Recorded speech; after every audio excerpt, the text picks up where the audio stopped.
Hi everyone, so I'm going to do a little bit of sea holly today and a bumblebee on that.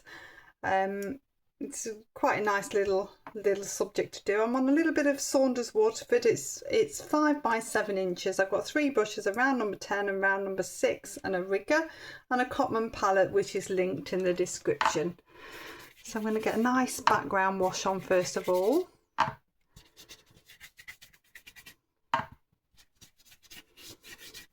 So plenty of water. A cotton paper can take a little bit more water, but you want to make sure you've got no big puddles. I'm going to come in first of all with a little bit of cerulean blue. This is nice and loose, so you need to move nice and quickly. I'm not popping the blue everywhere. I want some bits of white to show through. Now, if I take some of the sap green just onto my palette here and add a little bit of the cerulean blue, that's going to give us more of a sea holly colour because it is quite bluey green. I'm not too bothered about what the preciseness of it's going to be. It's a clump of the plant, so I'm just getting that in there. And then I want a little bit of purple. So that can be, this is Purple Lake here. So if I take some Purple Lake, ooh, it's come totally out there. See, I don't use that one very often.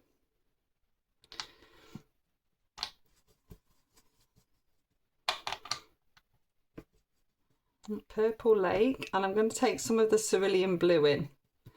So I'm going to get a really nice purple. And I'm going to swap down to my round number 6 because this is going to keep it more in control. I just want some nice spiky bits. It's not quite strong enough, so take some more in. It's better. This could be sea holly, it could be an allium.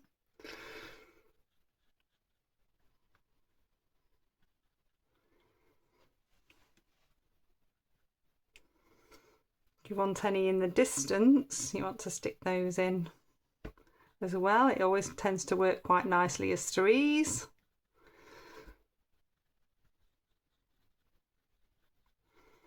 Sometimes it's nice to have something come off the page as well.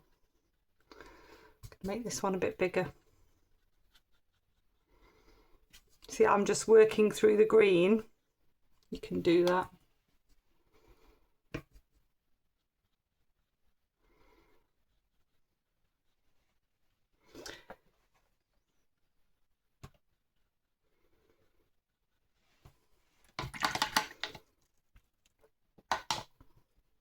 Okay, nice thick yellow, so we'll get a bumblebee on. Where shall I put the bumblebee? Here. We'll go this side.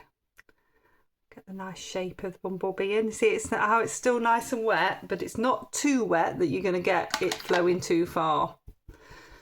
I've got ivory black, which is a perfect black for it not to shoot too far. You don't ever want to use Payne's grey. It's too shooty. Just while that's settling a little bit, because it's still a little bit too damp, I'm mixing up a more purple version of that colour. So there's less of the cerulean blue in, and I can build up. What I'm waiting for is that sheen to go off the paper a little bit. I'm always a bit too quick.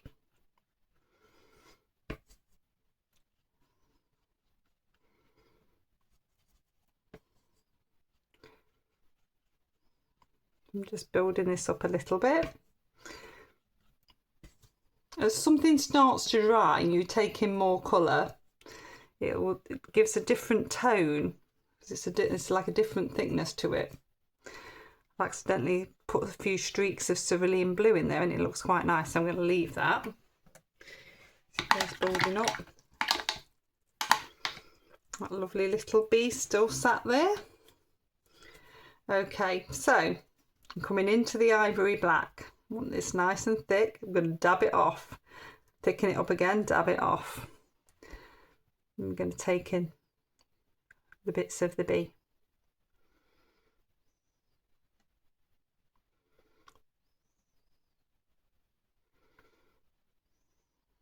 Could be a bee, could be a wasp. Don't really like wasps, so I'm going to go bee.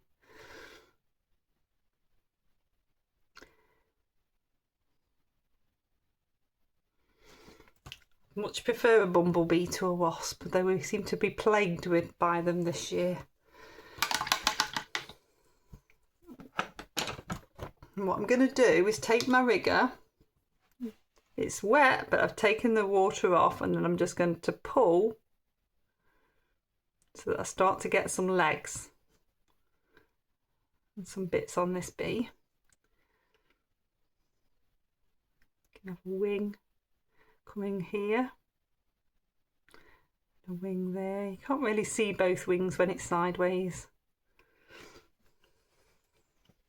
You can dip then into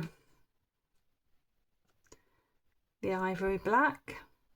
If you haven't got ivory black, then you could use ultramarine and burnt umber, or ultramarine and burnt sienna.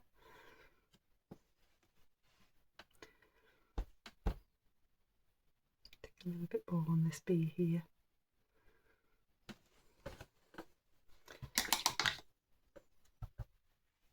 Okay, so there's a couple of things happening now that you can fix.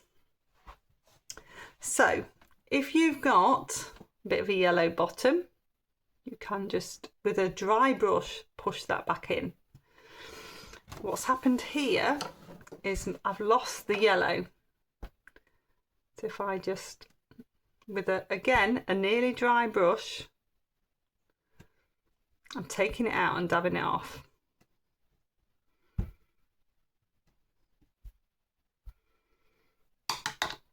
Then I can pop a little bit back in.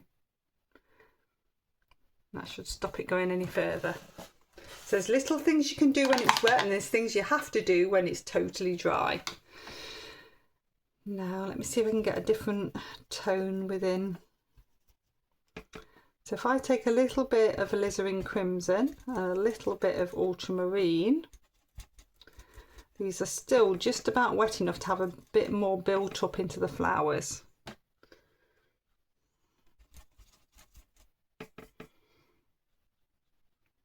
The more you can build up when it's wet, the better, really.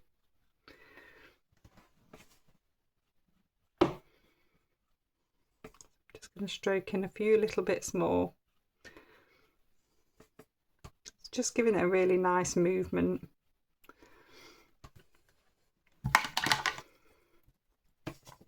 And then this is that same mix that we used the very beginning, but now this is dried a little bit, I can bring this through and just create a few random shapes. So you're getting a second layer here without too much effort. I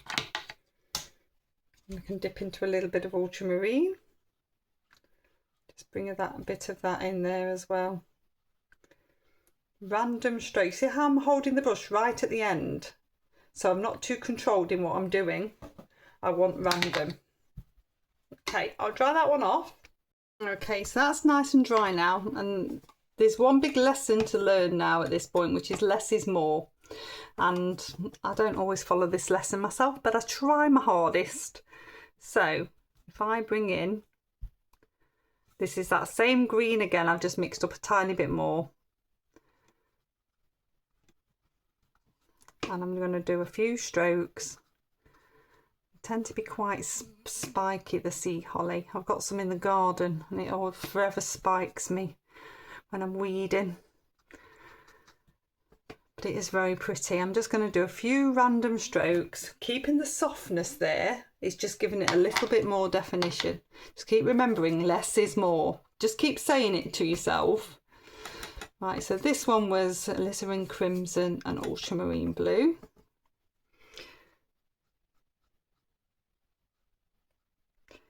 So I'm going to go a few. Again, I'm holding the brush quite low down. I want some movement in here. I say low or high, but I basically want some movement and a little bit of definition, but not too much. So I've left the top bit working quite softly. So I've done about 30% definition. Then I'm picking up my rigger and just bringing in just a little bit more definition just onto the legs of the bee. Pop a little bit of definition on that wing, not too much. I'm not sure I like the shooty out bit on the head, so let's have a look and see if I can change that. So I get a little bit of tissue, a very clean brush. There's a bit too much definition there for me. I'm just going to soften that in. Just dab it off a little bit, that's better. They do have that little bit that goes in for the nectar. I don't know what the technical term is. I'm sure somebody will tell me. But I don't want it showing too much. Okay, so I'll dry that one off. And there we go, all finished. A lovely, simple, loose bee on some sea holly or alliums, whichever you want to do. It's up to you. I hope you've enjoyed it. Please do like, subscribe and share. I'll pop another video here and a playlist here, and I shall see you next time.